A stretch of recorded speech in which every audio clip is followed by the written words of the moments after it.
Salut la famille, j'espère que vous allez bien. Moi, je vais super bien.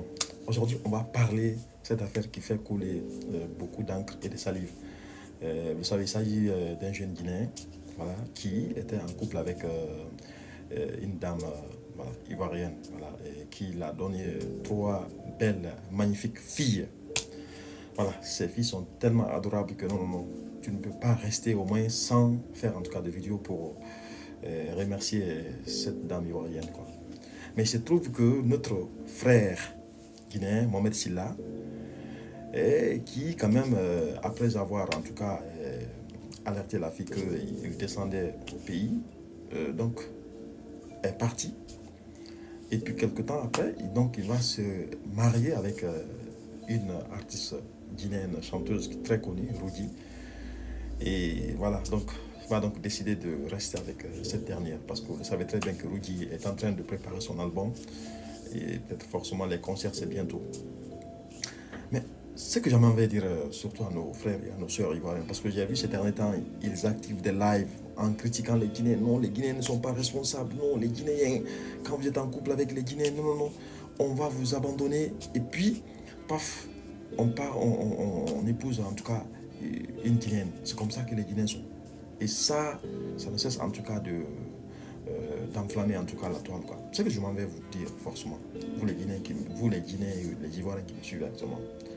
Le cas de Mohamed Silla, c'est-à-dire le père des filles qui a déserté, est un cas que vous ne devrez pas en tout cas généraliser sur les autres Guinéens.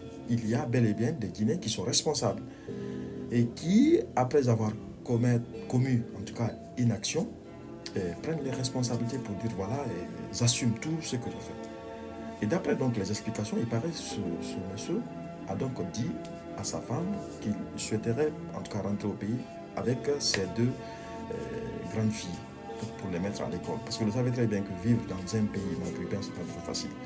C'est le pays où il n'y a pas d'allocation familiale, encore moins d'aide sociale. Donc la plupart du temps, les gens que vous voyez, c'est le matin, ils vont s'arrêter au feu rouge là-bas pour taper ça là, quotidien, comme on le dit quotidiennement.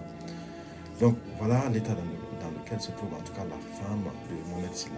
Je vais être notre femme.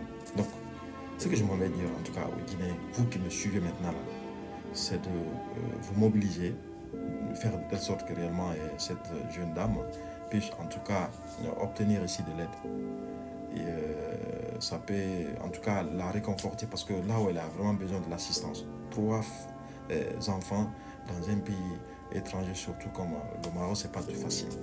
Donc je vais en tout cas afficher son numéro ici pour ceux ou celles qui veulent en tout cas l'aider aussi avant tout de rentrer en contact avec elle, s'assurer effectivement qu'il s'agit bel et bien d'elle avant de manifester en tout cas votre gentillesse envers elle.